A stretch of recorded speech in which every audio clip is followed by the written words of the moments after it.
Dear students, today we will discuss the topic how to analyze chemical composition or how to analyze organic compound and inorganic compounds in a given sample.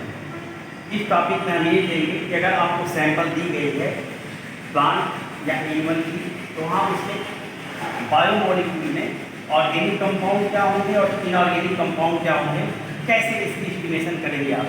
तो पहले हम देखेंगे यहाँ पर कि organic compound के analysis कैसे करते हैं।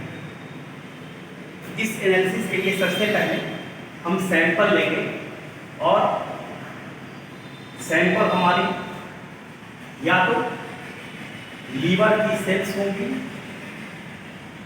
या फिर प्लांट सेल्स में लीव्स को हम लेंगे। अब इस लीवर सेल्स को लिया हमने या लीवर के टिश्यूज को लिया और प्लांट सेल्स में लीफ टिश्यूज को लिया, और इन लिए हुए सैंपल को हम एक स्पेसिफिक केमिकल है जिसका नाम है ट्राइक्लोरोएसीटेट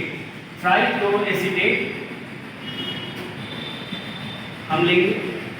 तो सबसे पहले यहाँ पर जैसे हमने सैंपल ली और इस सैंपल को लेंगे and we will keep in the a specific mortar and pestles are being used. Mortar और पेस्टल का यूज हम करेंगे। अब इस सैंपल को हम यहाँ इस मोर्टार में ट्रांसफर कर देंगे और इस मोर्टार में ट्रांसफर करने के बाद यहाँ पे एज ए लिक्विड हम ट्राइक्लोरोएसीटेट हम ऐड कर देंगे। ट्राइक्लोरोएसीटेट को हमने ऐड कर दिया and with the help of pastel इसको बहुत बेहतर तरीके से ग्राइंड कर लेंगे, और जब ग्राइंड कर लेंगे तो इस मोर्टार में सैंपल और ट्राइक्लोरोएसीटेट की एक स्लरी बन जाएगी।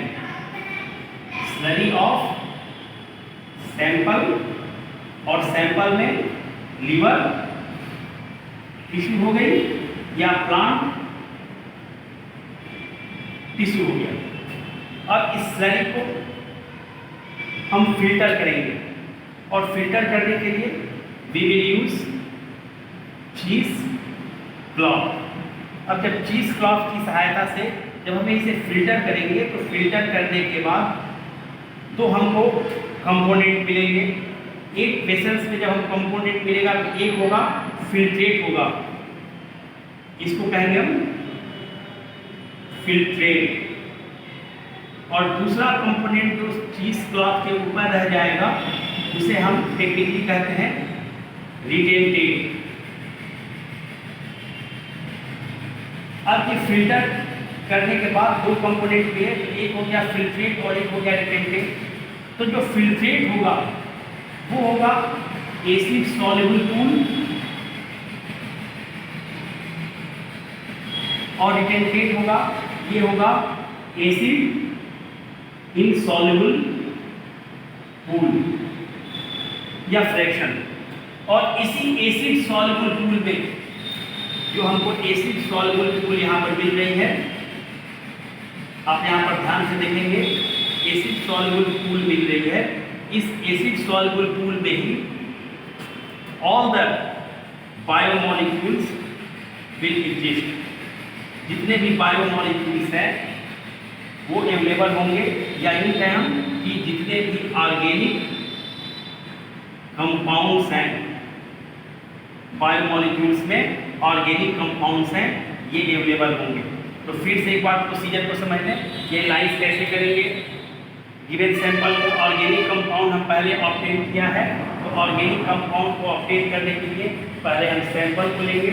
सैंपल में we will use liver tissues as well as we can use the plant tissues including leaves, and we will use trichloroacetate. Firstly we will transfer the liver cells or liver tissues in the medium trichloroacetate and with the help of mortar and pestle grind them and make a slurry of the sample, and the slurry will be get filtered with the help of cheese cloth and after filtration we will obtain the two fraction. One is acid soluble fraction and another is the acid insoluble fraction. Acid soluble pool or acid insoluble pool, and all the organic molecules or organic compounds will lie in the acid soluble pool. So we will obtain the organic compounds in the given sample, and we will analyze all the organic compounds which will present in the given sample. Thank you.